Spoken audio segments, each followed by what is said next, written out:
Task number 10, Introduction to Nikto. This task is part of the web enumeration module, which is a prerequisite of the module upload vulnerabilities, which is part of the complete beginner path that we are doing on TryHackMe. Introduction to Nikto. Initially released in 2001, Nikto has made leaps and bounds over the years and has proven to be a very popular vulnerability scanner due to being both open source nature and feature rich.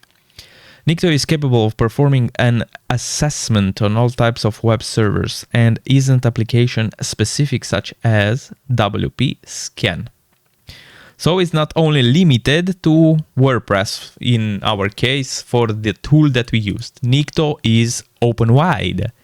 Nikto can be used to discover possible vulnerabilities, including sensitive files, outdated servers and programs, that is vulnerable web server installs, common server and software misconfiguration, that is directory indexing, CGI scripts, XSS protections, vulnerable web server install. Yeah, so basically we are bumped for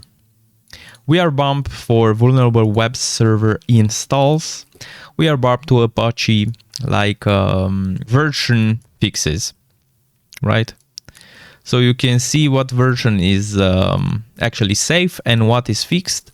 And if your version has some kind of vulnerabilities. Installing Nikto. Thankfully for us, Nikto comes pre-installed on the latest version of penetration testing systems such as Kali Linux and Parrot. If you are using an old version of Kali Linux, such as 2019, for example, Nikto is in the apt repo. So can be installed by a simple sudo apt update and sudo apt install Nikto.